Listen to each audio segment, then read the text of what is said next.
Hey there, it's Tom Ryan, founder and CEO of ICR. Before we get into the next episode, I wanted to ask that you subscribe to the show. It'll help us get even more unique and interesting guests on the podcast and in turn continue to educate management teams and the growing ecosystem that creates value for fast-growing private and public companies.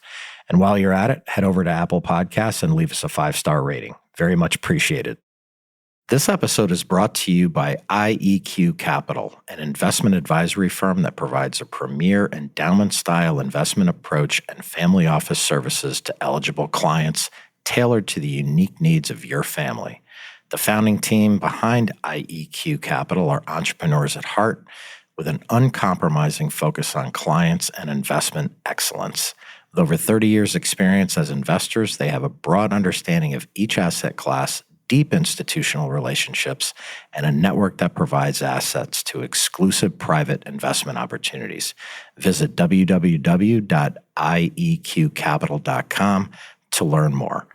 While neither Tom Ryan nor the show receives fees from IEQ Capital in connection with the sponsorship, nor is Tom a client of IEQ Capital, ICR must note the potential conflict of interest in recommending IEQ Capital in light of our potential for a future business relationship. All statements in this episode express the speaker's respected personal views and do not reflect the opinions or review of IEQ Capital.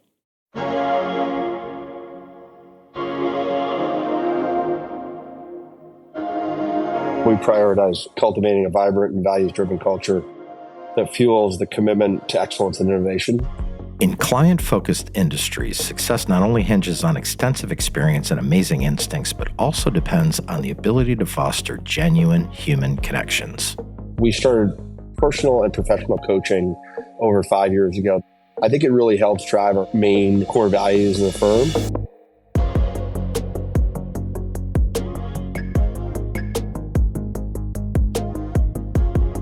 Being a public company can be hard.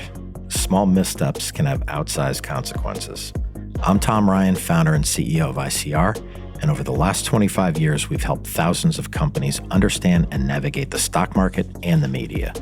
We'll demystify these and other increasingly complex stakeholder groups so you can focus on what you do best, building your company and unlocking your true potential.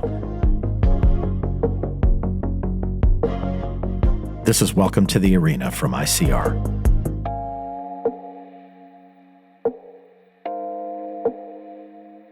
In the world of wealth management, working with clients is a deeply personal endeavor that requires more than just financial expertise. By looking inward first and prioritizing a strong team culture and personal and professional development, companies can cultivate a strong trust and connection with clients. Today's guest has made this approach the foundation to his business. Today, we're sitting down with Rob Skinner, who is a founding partner and the co-CEO of IEQ Capital. He has served as a financial advisor to wealthy families and institutional investors for over 2 decades. Rob began his career at Fidelity Investments in 1995 before joining Merrill Lynch as first vice president of investments.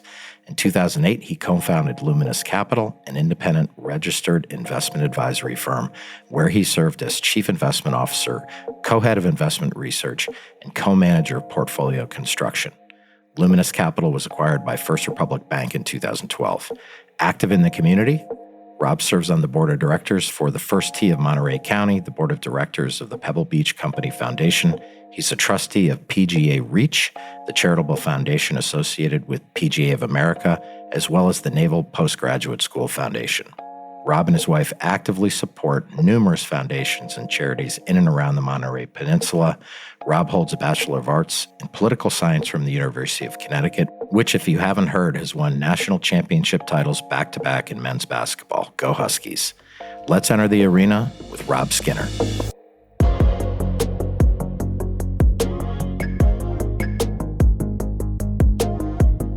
Thanks, Tom. Great to be here. Absolutely. Well, look, you've done a lot in your career, but maybe take us back to kind of the beginning. What was the evolution of your career? Were you influenced by anybody getting into wealth management? Well, listen, I've been influenced by a lot of people, probably my father and mother the most. Just they're inspired to be productive in society and work extremely hard. Come from a very blue-collar family. My mom was a lifelong PhD student, and academia and excelling were just really important things. My dad tried to play pro hockey, and he was tenacious about that dream and goal. And so between the two of them, I was just driven. Math came pretty easy to me, and I loved the financial markets and when you grow up in New England, if you're going to find a place to go to work and be trained, Fidelity Investments and Merrill Lynch was the place to get your career started. So I was blessed to start there back in the mid-90s. Yeah, absolutely. And I always feel like any kid who's like interested in investments and stuff, like the random walk down Wall Street, Fidelity must have been, when you first got there, was it kind of a big wake up call for you? Or did you feel like, wow, this is my power alley. I get it right away? For some reason, I've been blessed to feel comfortable in uncomfortable situations. I got there and my head was blowing up in a positive way. It was filled with people that just aspired to be great. You were well compensated, well taken care of. There was a real focus on culture, which had a lasting impression on me. And the room was filled with really high A-performing, intellectually driven people. And it felt like I was back in the classroom. And yet this time, for the first time, I was being compensated to show up every day. So it was a ton of fun. That's cool. And then you were there for, I think, 12 or 13 years. You founded Luminous Capital. How did that opportunity come to you, or what did you see in the marketplace where you thought, wow, I can really create something here? We were really impacted by David Swenson at Yale.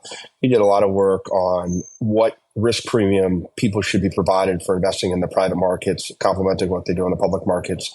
And as we looked around in the marketplace, we didn't see any asset management family office business that was serving the individual family. And if we could take an endowment style model driven by the Stanford, Harvard, Yale endowments and deliver that same level of rigorous asset management to the individual family and wrap it with a family office service, we thought we'd have a killer app. And that's what we set out to build. Yep. Tell everybody about IEQ. What does it stand for? What were you trying to accomplish when you started the business? Yeah, so the business and the firm was built and established on three core pillars: integrity, experience, and access. IEQ stands for IQ and EQ. And so if we could bring together and foster a culture of trust and accountability combined with over the 100 years of investing experience we had as a partnership, and then provide clients with interesting access to investment opportunities. Again, I keep going back to the term killer app. We thought we'd have something really unique for the individual family. Yeah. And, there's so many money managers, wealth managers, and it's a blanket term that covers like everybody, but you guys are so different from what I can see and tell. Appreciate that. The way we are built, the DNA of our culture is that you truly have to define a difference. And as you make the comment, I have a lot of respect for the other businesses out there, but it's very hard in our space to differentiate yourself.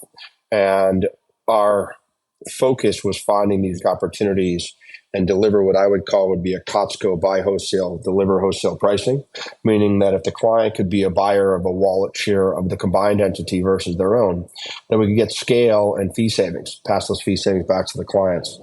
And then if they can be priced correctly and people can benefit from the larger platform, we've seen awesome businesses like Costco built on it. We've taken that same approach. Yeah. And it's kind of like a flywheel when it gets going, right? It sure does. It's amazing. You think about consistently the different business units you have, the friction that all of them create. And so our business leaders are constantly trying to focus on removing that friction and get their own wheels to spin quicker.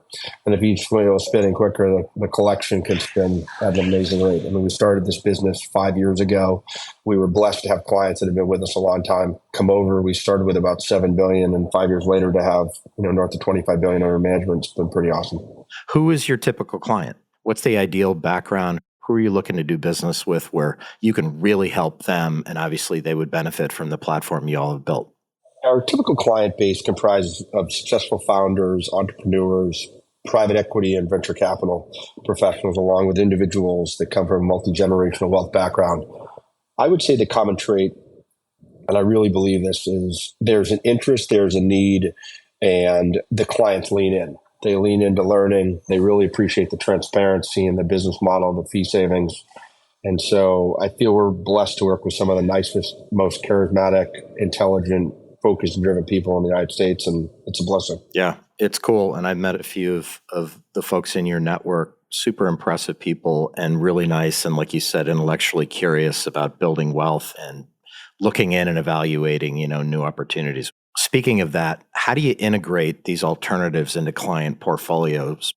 For the high net worth individuals, liquidity, cash flow management planning is crucial to manage risks.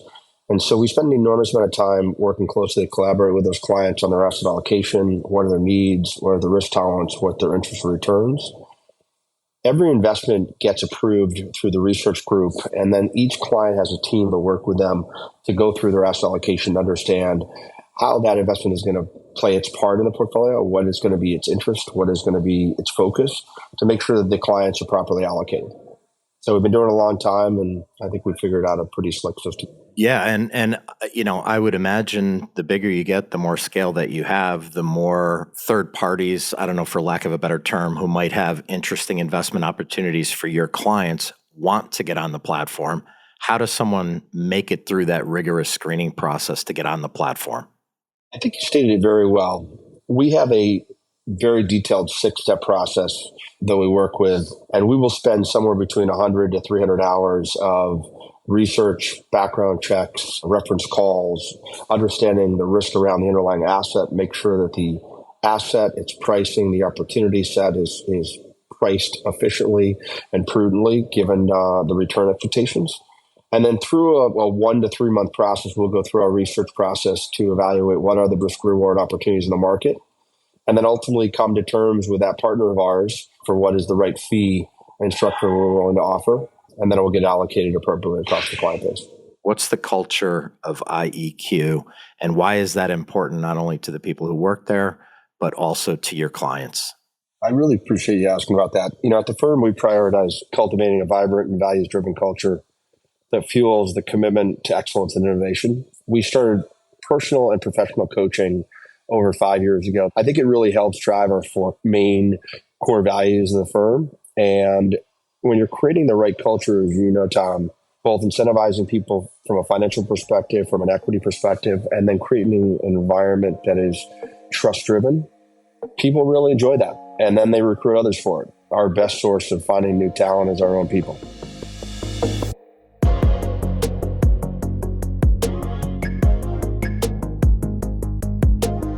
I was curious about IEQ's approach to innovation, so I asked Rob about the current role of technology in their platform and how it might evolve down the road.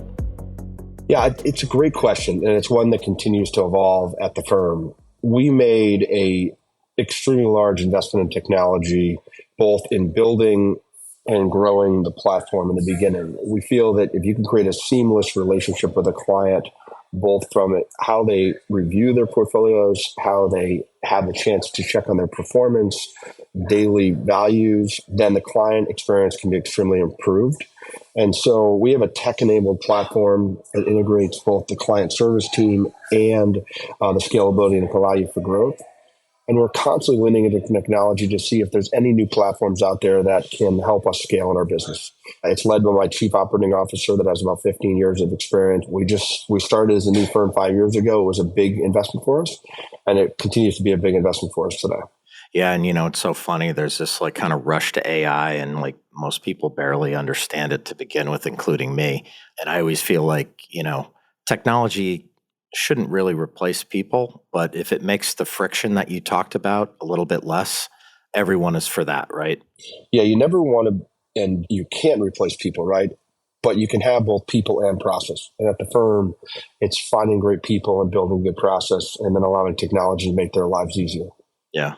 I wanted to pivot back to your clients. A lot are founders and entrepreneurs. And it has to be helpful, by the way, that you're a founder and an entrepreneur, right? You can credibly sit across the table and be like, oh my God, 1 step forward, 2 steps back, the agony of building something, that's worthwhile. Is that a big part of how you kind of talk to your clients? You've kind of built certainly 2 different businesses. That has to help when you're talking to people. It really does. We said it's a firm built by entrepreneurs for entrepreneurs. We used to think when our days of being at Fidelity, Goldman, and Merrill, we would say to you, we understand what you've gone through. We know what you built. And now that I've built 2 companies with great partners, I do finally understand that. I understand, the value of keeping the light bulb on at night, how much our people entrust their lives and their families' lives into what we do every day. And it's something that, we say internally, you play for the name on the front of the jersey, not the back. And that means a lot to us. And so it's a blessing to be a founder. It's quite an experience. I encourage so many people to do it. And we treat every employee like they are an entrepreneur and founder themselves. Yeah. A lot of your clients, I would imagine, have ongoing liquidity events or maybe just one big one. I guess it just depends. How do you work with clients to map all that out, like to prepare for it, not only what's happening now, but maybe over the next decade? Pre-liquidity and liquidity planning is crucial to optimize outcomes and manage risk. For so many of our private equity venture capitalists and founders, they do have consistent liquidity in the future. And so we have built tools internally that allow us to work with the families to get a thorough understanding of their needs, with their goals. And if you combine that with the expertise of our wealth, estate, and tax planning, I think we offer strategic guidance and comprehensive support that empowers our clients through those liquidity events. And it also helps them lead to a path of feeling comfortable, having a transparent understanding of what they're trying to achieve. I know that you brought on a strategic partner, Stone Point Capital. What does that do for you? And what are your strategic objectives around that? Because in many cases, it's not about just money. It's about creating, a kick-ass, global, amazing firm. What are your goals with that investment? Yeah, I think I've got to take a step back and give you a bit of a wider lens to answer the question appropriately. So in our efforts and goal, it was building Euphoria, a firm that people came to and never left as team members and employees. And we really thought about, are there some things we can do very differently that makes our team members' lives easier, lets them live the same life that I have and benefits. And you think about when we were in our 20s and young 30s, what are the important things that we want to do? We want to be able to buy a home. We want to be able to take care of our family. We want to know that our equity has value because we're making a bet on our career. Stone Point, we've known that team for over 10 years. I think they're a gold standard, and not just financial service private equity, but private equity generally. They're extremely thoughtful and know so much about the business. They're wonderful people. They're an absolute pleasure to work with. We hear about great stories and we hear about challenging stories of PE partners.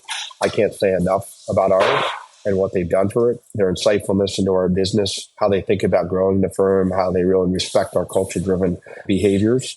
We have 3 founders, 3 CEOs. People say that can be challenging. I look at it like we're just 3 managing partners. They deal with it extremely well. They actually look at it as a value add. You have 3 different strong, intellectually driven people to drive the firm. So they've been a great, great partner.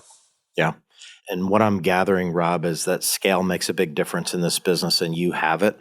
And there are certain pockets around the country, certain geographies, certain wealth advisors where they might need to make a big investment in technology or infrastructure, and they kind of don't want to do that, whatever it is. I would imagine they could partner with you. You could acquire them, keep adding terrific people to the platform. That has to be part of the opportunity for you all as well. Yeah, as long as it's paramount that our research, our investment management, and our culture leads, we felt that the offering, being a high net worth asset management firm with a well built out technology driven family office, should be offered to all high net worth families in this country, and that we could become a household name. And in markets like Boston, New York, DC, Atlanta, all of Florida, Texas, driven by Dallas, Austin, Houston, and others, that we could find really talented wealth advisors that don't have the same level of asset management for their clients, don't have the same technology, would like to offer those things and those services to their families, that we could find like-minded people that were also really driven. We could enter those markets in a shorter time frame versus just opening an office and entering ourselves. And so far, that's gone very successfully. We've opened offices in Newport, Boston, Atlanta, Nashville, and it's gone extremely well. Yeah. And I have to think a lot of smaller firms don't have that proprietary deal flow either. And as you say, if they have great clients and there's a cultural fit and they can plug in with IEQ and benefit from that deal flow, they're kind of jumping on that flywheel that we were talking about earlier, right? We talk about the flywheel a lot with them, and their eyes just kind of light up. And first is we're not seeing this. We don't have access to this. My clients would really benefit. And if you can marry those things together, then I think you can build a great firm and expand and build the enterprise value of the equity. And more clients out there can get access to this deal flow. I wanted to ask you, you're kind of in a unique position the way I see it. You meet all these amazing people. You're an incredible network builder, but you see a lot of entrepreneurs, people who've built stuff. What have you learned from all of those people that you've helped throughout your career? what are like the key things for an entrepreneur if someone's listening and they're like, man, I want to start my own business and be a future client of Rob Skinner? What have you learned from entrepreneurs? What are their greatest strengths? Yeah, it is a great question, and one we ask ourselves all the time, because you're right, we are in the middle of a flow of ideas. I think the big takeaways would be, stay true to your vision and value system. You have to define that. You have to have that light at the front of the boat that you know where you're going, but remain adaptable and open-minded is extremely important. Surround yourself with a diverse team, really empower them to be successful, to be leaders. Put the client first, create raving fans, and prioritize those clients. And then all of them say it, embrace failure.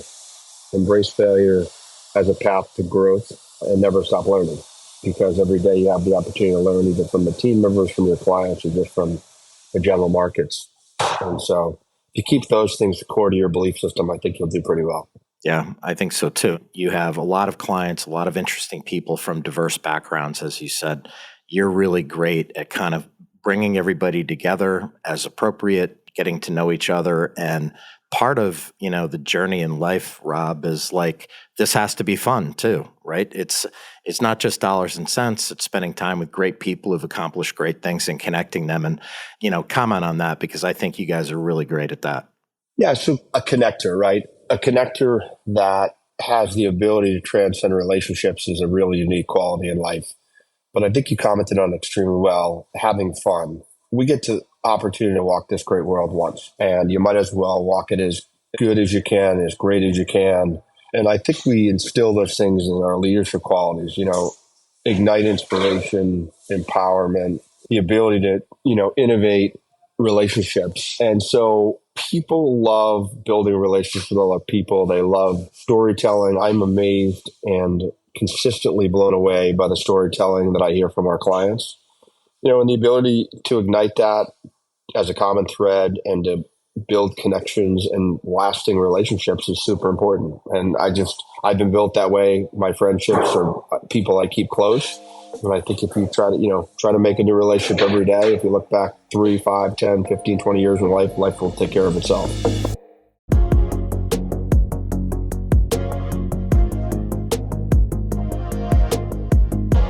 It was great to hear about IEQ's vision and values, and I'm looking forward to seeing what they do next. At Welcome to the Arena from ICR, we're working really hard to bring you exciting guests and great content. If you found this episode insightful, please subscribe to the show on your podcast app and leave us a 5-star rating. The more the show grows, the more interesting voices we can have on the podcast, and in turn, that should demystify a lot of the stakeholders around public companies and soon-to-be public companies. Thank you so much for listening. I'd like to thank Rob Skinner for joining me on the show today. This is Tom Ryan. We'll see you next time back in the arena. References to specific stocks are not intended to be recommendations for specific trading behavior. Comments presented on this podcast are intended for informational and educational purposes only, and do not represent opinions or recommendations on whether to buy, sell, or hold shares of a particular stock. All investors are advised to conduct their own independent research into individual stocks before making a trading decision. In addition, investors are advised that past stock performance is no guarantee of future price performance. This episode is brought to you by IEQ Capital, an investment advisory firm that provides a premier endowment-style investment approach and family office services to eligible clients tailored to the unique needs of your family. The founding team behind IEQ Capital are entrepreneurs at heart with an uncompromising focus on clients and investment excellence. With over 30 years' experience as investors, they have a broad understanding of each asset class, deep institutional relationships, and a network that provides assets to exclusive private investment opportunities. Visit www.ieqcapital.com to learn more. While neither Tom Ryan nor the show receives fees from IEQ Capital in connection with the sponsorship, nor is Tom a client of IEQ Capital, ICR must note the potential conflict of interest in recommending IEQ Capital in light of our potential for a future business relationship. All statements in this episode express the speaker's respected personal views and do not reflect the opinions or review of IEQ Capital.